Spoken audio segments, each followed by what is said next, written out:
तो एक खास पैनल इस बजट का मतलब क्या है सरल शब्दों में आपको समझाने के लिए हमारे साथ जुड़ रहा है। क्या कुछ उम्मीद इस बजट से की जानी चाहिए, इस पर भी बात करेंगे। हमारे साथ मनोज गेरोला सर जुड़ रहे हैं, आप एडिटर इन चीफ है न्यूज नेशन नेटवर्क के। हमारे साथ मोहन गुरुस्वामी जी जुड़ रहे हैं, आप पूर्व सलाहकार हैं वित्त मंत्रालय के। साथ ही साथ हमारे सहयोगी सैयद आमिर जो इस वक्त संसद भवन के बाहर मौजूद है, राष्ट्रपति भवन के बाहर मौजूद है, जहां से वित्त मंत्री पहुंच चुके हैं संसद भवन में। आप सबका बहुत बहुत स्वागत। मोहन गुरुस्वामी सर, सबसे पहले आपसे समझना चाहूंगा, मोदी सरकार के दूसरे कार्यकाल का यह आखिरी बजट है, अंतरिम बजट है। इससे पहले हमने देखा कई अंतरिम बजट में कई बड़े ऐलान पिछली सरकारों ने किए हैं।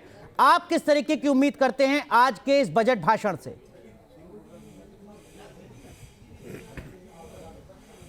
देखिए, अंतरिम बजट का मतलब ये होता है कि अगले 3 महीने जो मई में अगर चुनाव होने वाले हैं उस वक्त तक गवर्नमेंट का कामकाज चलाने के लिए जो बजट है उसमें जो भी कह सकते हैं आप कह सकते हैं।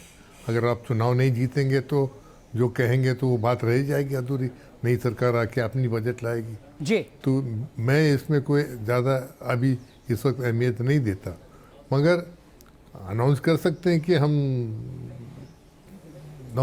जॉब्स का स्कीम बड़ा हो जाएगा, कोई जी एम्प्लॉयमेंट स्कीम हो सकता है।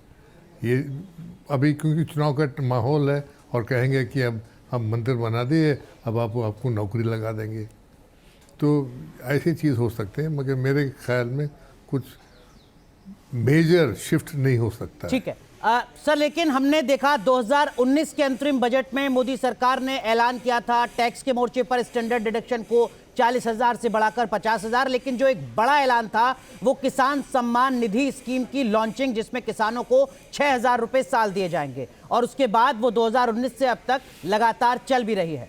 अभी इस बजट सत्र की शुरुआत में प्रधानमंत्री मोदी ने भरोसा दिलाया है कि साहब अभी अंतरिम बजट ला रहे हैं, कुछ दिन के बाद पूर्ण बजट भी पेश करेंगे।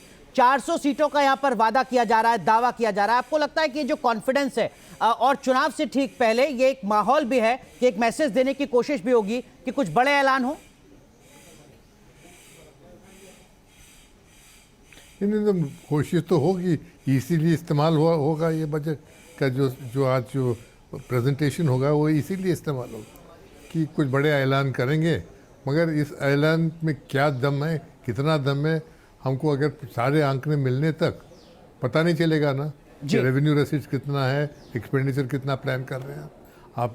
अब जो बजट का ट्रेंड जो देखते रहे, अब कामकाज के लिए जो खर्चा है उसको चालू रखेंगे।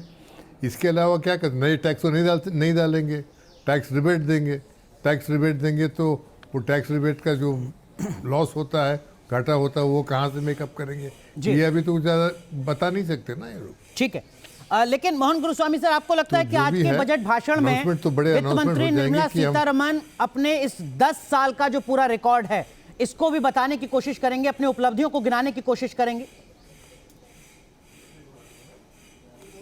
हाँ, सब ये तो करेंगे, ये तो जायज़ है, ये करेंगे कि पिछले 10 साल में कितना परिवर्तन हुआ, उसको ज़रा आंकड़े जोड़ के ऊपर नीचे करके जी। अब हकीकत की ये बात है कि जो जीडीपी ग्रोथ रेट है पिछले 10 साल उसके पहले के 10 साल के हिसाब से काफ़ी घटा हुआ है।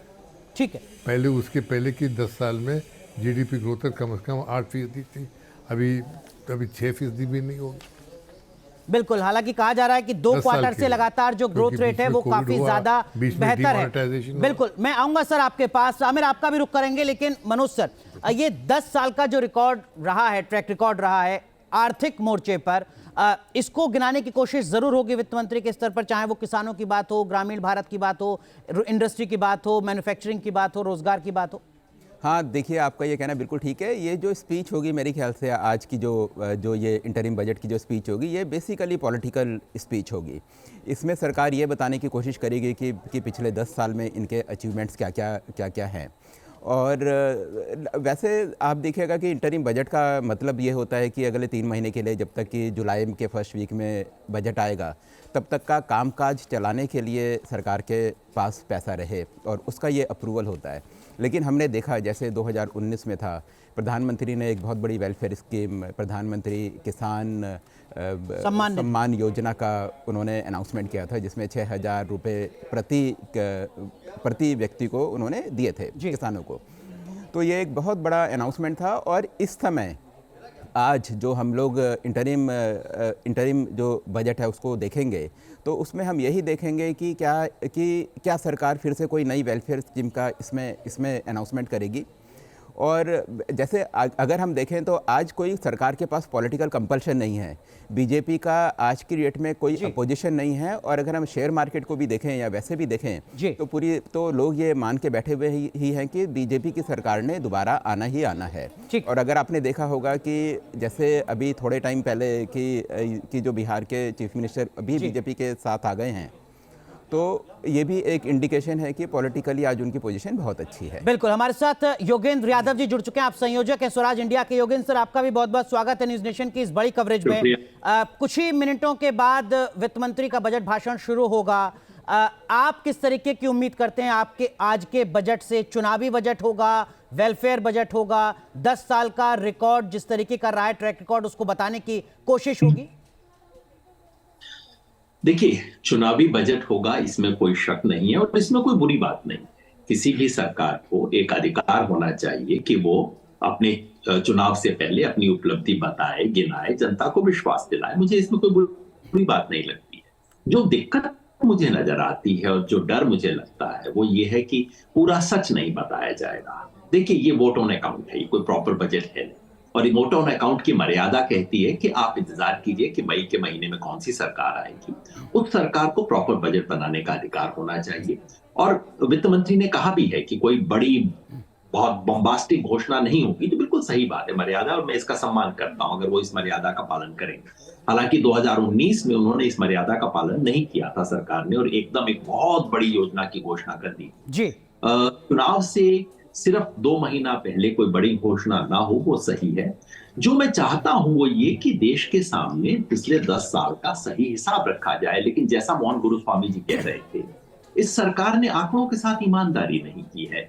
इकोनॉमिक सर्वे आया नहीं है, हमें उसके बदले में एक रिव्यू दे दी गई है जिसमें आधे अधूरे आंकड़े बताए गए हैं। इस देश में गरीबी को नापने का जो तरीका हुआ करता था, कंजम्पशन सर्वे, NSSO का, उसके आंकड़े प्रकाशित होने से रोक दिए गए हैं, एक को जंक कर दिया गया है। अनएम्प्लॉयमेंट के आंकड़े ठीक से नहीं मिल रहे हैं। जीडीपी की पुरानी सीरीज को बदल के उसको एक नई सीरीज बना के व्हाइट वॉश करने की कोशिश की गई है। और कोविड के पैकेज तक का हमारे को ठीक आंकड़ा नहीं मिला था। और सच बात यह है, किसानों की तरफ से बोलूं तो मुझे आज तक नहीं बताया गया कि जो 6 साल में किसानों की आमदनी दुगनी होनी थी, जो 2022 तक दुगनी हो जानी चाहिए थी, उसकी क्या स्थिति है।